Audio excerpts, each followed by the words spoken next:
On today's episode, we look into one program that has gotten an early start in participating in competitions.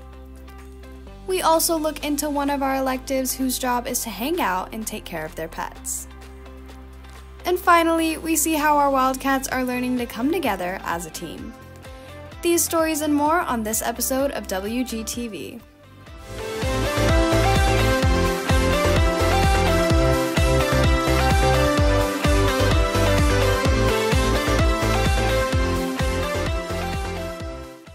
Good afternoon, Wildcats, and thank you for tuning in for our first ever episode of WGTV. Live from the Grove, I'm Sharka Call. And I'm Tyler Medeiros. We have many exciting stories coming up, but first Tyler's going to catch you up on what's been happening at the Grove. Tyler? Thanks, Sharka. Yearbooks are currently on sale now for 30% off. You can scan the QR code on the flyers around school to pre-order your yearbook now. HOSA is hosting their Fall Blood Drive on October 3rd from 8:30 to 3 p.m. If you would like to sign up to donate blood, scan the QR codes on the flyers posted around the school. 16-year-olds need parental consent to have their blood drawn, so make sure to have a permission slip from room 1103 to be able to donate. With our forthcoming being just around the corner, there are a lot of events to prepare for. The Google form for court nominations open today and close on Wednesday, the 27th. If you would like a float for the forthcoming parade, the deadline to sign up is also this Wednesday, September 27th at 4 p.m. The forthcoming dance is this Saturday from 7 to 10 p.m., so make sure to buy your tickets. Prosper ISD is planning to build a second stadium with an estimated price of $94 million. With all of the money the ISD has spent on Walnut Grove and how much they will end up spending on the fourth high school, the district may be experiencing backlash with how much of the budget they are quickly spending. We've had a lot that's been happening at our first year at Walnut. Sharka, how has the Grove been for you? It's been really nice reconnecting with people from Prosper and seeing the changes made to make Walnut the best it can be. I think so too. I think it's cool that it has the best of both worlds. But despite the cultures of both schools mixing together, we here at Walnut Grove are striving to make our own traditions. Ryan Shelton dives into how Walnut Grove is trying to make its own name. 4 months ago, Walnut Grove was just a name. A few years before that, it was Prosper High School number 3. Now, 2 months into the first year, what does it mean to be Walnut Grove?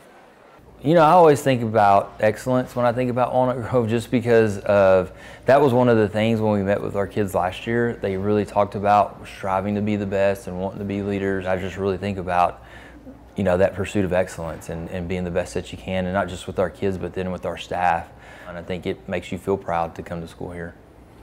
The pride felt by students and staff at Walnut Grove has been amplified on social media. High-profile accounts such as ESPN have featured the Grove's athletic facilities and cafeteria, bringing extra attention to our school. I have a stepdaughter who is she's 28, really active on TikTok, and she lives in Austin and was sending me videos of Walnut Grove, and I think that's when I really realized how much attention it was getting. I think it's cool because I have a lot of family from out of state, and they'll like text me and they'll be like, oh, we just saw your school in the news, or like we just saw it on Instagram. So it's kind of cool in that sense, and I think it gives us a good reputation. Going to such a high-profile school comes with its own expectations. Luckily, Walnut Grove is equipped with resources necessary to help every student succeed. I think the facilities here at Walnut Grove are absolutely amazing, and I love personally taking my kids out to, you know, the courtyard so they can work and they kind of get out of this, you know, stuffy classroom environment that is very typical in a lot of high schools. I think that when kids are learning in a great building and a great environment, that, you know, they thrive. Striving for excellence and exceeding expectations are some of the core values that shape our journey to becoming Walnut Grove. Reporting for WGTV, I'm Ryan Shelton. The Grove has already been building its reputation and will continue to grow and add on to the traditions that are slowly being set by our current Wildcats. From parts of the school being built to different programs starting up, we've seen it all in this first month. One of these programs is the barbecue team, which has already started competing. Camila Salinas takes a look at the team's recent competition. Get preheated. The fire is lit, the meat is getting prepared, and it's still 2 hours from sunrise. The state championship winning Prosper barbecue team is gearing up for competition season with the goal of cooking great tasting barbecue that is technically sound and, most importantly, hot and fast. So there's 5 different categories that we have to turn in. There's 5 turn-ins. One's going to be a dessert, which is an open category. There's a lot of rules on that. As far as specifics, it's got to be made on site, scratch kitchen type stuff. The other thing is we've got pinto bean category. There is spatchcock chickens, pork spare ribs, and then the king of Texas will be turning in brisket. The key to great barbecue is not only the seasoning and spices, but also the internal temperature inside the smoker and maintaining a hot and steady fire. Prosper Barbecue team captains Connor Gill and Reed Fisher have led this team to state titles and are dedicated to teaching their crew how to infuse taste and proper cooking techniques. A spritzer bottle filled with beef consomme, and we use this to enhance the flavor of the meat. We have brisket going on right in this area of the smoker, and when it's time, we open it and we pull the rack out and we just spritz this down. And it's to get like a heavier coating on it. It's mostly back and forth at a little, about 7 to 8 inches above the ribs. And you just do it back and forth till you have a complete cover. And then you pat it down so it stays into the skin. And it's where the seasoning just doesn't like fly off when you put it down or flip it. So it's still connected to the skin. We need seasoning to stick. Yeah. While waking up before the sun comes up and cooking till it goes down might not be everyone's idea of having a good time, these future pitmasters wouldn't have it any other way. For WGTV, I'm Camila Salinas. The Prosper Barbecue team had a great success at their first competition and have many more practices and events to come. I think it's really interesting that despite this being the first ever year of Walnut Grove being open, we have so many electives and avenues to discover. And here at Walnut Grove, one of these electives curriculum involves man's best friend. This is Toby, and this cutie, along with a few others, are all here at the Grove for Small Animal Science. Small Animal Science is a class where students can learn how to tend to smaller animals, such as puppies. Today we are going to be grooming Toby, and Toby is our little dog. And what we're going to be doing is bath, blow dry, brush hair, brush teeth, nail grinding, trim hair on the paws, take dog out, and, stuff like that.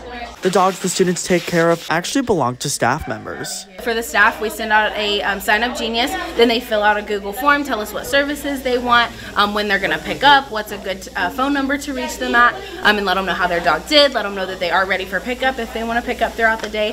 The students of Small Animal Science have been preparing for this project since the first day of school. So once we started school, the students came in, we talked about safety when it comes to handling the animals. We did like a full run through about how the equipment works, how to handle the animals without getting bit, all of our safety procedures. This is our actual first day to be able to get to groom staff dogs, so we're really excited to get rocking and rolling. Not only do the students of Small Animal Science give a useful service to staff members here at Walnut Grove, they also learn crucial skills for small animal caretaking. The team has currently groomed 12 dogs and estimates 40 by the end of the semester. The forum is currently only open for staff members, but the team plans to open the business to the public.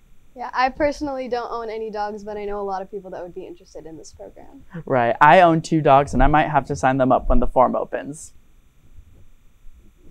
Last August, Kimberly Wells Baker, an athletic secretary at Corsicana ISD, arrived at work for what should have been a typical day. However, her heart had other plans. I was able to look into how one of our future Wildcats at the time was able to save Wells Baker.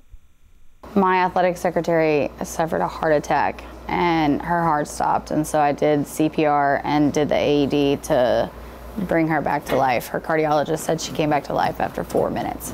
Pretty much anybody that needed to be in an emergency situation, we were all right there together, so we all kind of just, the ambulance was there within 3 minutes. We were able to do the AED. We only had to do the AED shock once before EMS got there. Coach Humphrey has trained a lot to make sure that not only she is prepared for situations that require immediate action, but also that her students are able to assist in these times as well. Is that good? Yeah. Okay.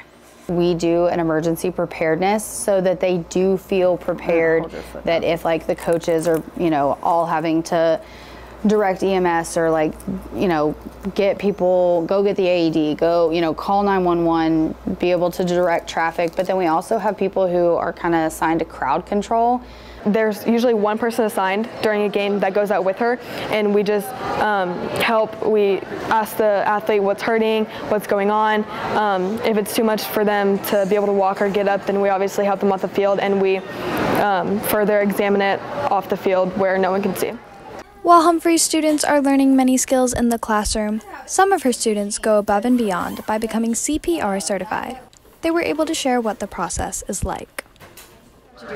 You have to take a class. Like, I took a class with the school, and you just it was like an overall, I think it was like a couple of days, I'm not sure, but you get tested over it and you have to remember it, and then you get a card and everything, but you have to renew it all the time. So, yeah.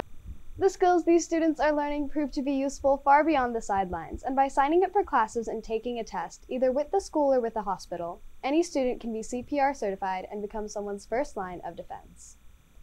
Now, we've had a lot of sports action since the school year started. Holden Farah is in studio to give you a recap on how our Wildcats have started their seasons. Thank you, Sharka. Kicking things off with football. Our first ever game in the school's history was on August 25th in Melbourne, Arkansas.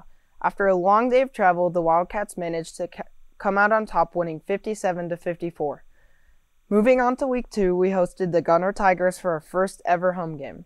Unfortunately, the game did not end the way we would have hoped after a tough 24-64 loss. However, the atmosphere throughout the game was electric.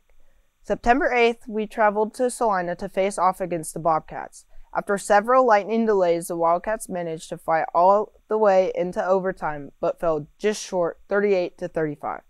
September 15th, we had yet another long day of travel, driving 2.5 hours to Palestine for a Wildcats vs. Wildcats showdown. But once again, the Walnut Grove Wildcats lost 56-35. Finally, this past Friday, the team drove 2.5 hours to Gilmer. But sadly, our Wildcats weren't able to keep up and lost 82-62. Now moving on to our water polo teams. Our boys team had a very strong start to the season, going 5-0.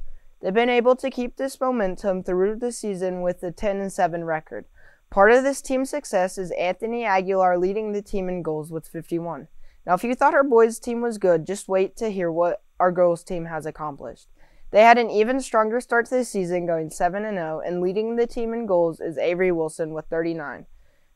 The team continued their success, going 10-5, and was even strong enough to be ranked 91st in the nation and 29th in the state. Lastly, we have our volleyball team, which is currently sitting with a 13-15 record, but has earned a 3-2 record in districts. You can watch volleyball's next game tomorrow at 6:30 here at the Grove vs. Liberty. For our Walnut Grove athletes, starting up an entire program with people who were once their rivals is challenging. Emma McQuitty tackles how our football team has been working together as an all-new team. Moving to a brand new high school is hard, but so is learning to adapt to a whole new sports team. Here at Walnut Grove, the football team has not only been learning how to improve their football skills, but also learning how to work together as a team. Everyone kind of knew what was going to happen, but we also all had to learn how each other played because we were coming from different schools, so it's just working together as a team, building that chemistry that we didn't have. This chemistry is crucial as the team prepares to challenge pre-established programs. Everyone thinks that we're going to lose every single game, and obviously we're a new program that's been together for a couple months. We're playing teams that have been together for multiple years, and it's just a lot of adversity that we have to go through to come out here every day and work hard just to go and battle with the teams that are good. But the players aren't the only ones working to connect the team. The coaches also play a part in creating Wildcat football culture. We want to be a team and be a family. We want to be able to rally around each other when it's great, like the Malvern game, where we can celebrate together and let's go. And then when we struggle, that we can still lean on each other and go, okay, we got work to do. The skills and connections made on the team this year are essential to forming Walnut Grove's football team for this year and years to come. For WGTV, I'm Emma McQuitty. While our football team has faced some tough losses, they are slowly learning to bond and work together better. To see how our Wildcats perform at their next game, you can catch them at Anna on September 29th at 7 p.m. Well, that's all we have for this episode of WGTV. I'm Holden Farah. I'm Talon Medeiros. And I'm Sharka Call. Thanks for watching, and remember, Wildcats, set the standard.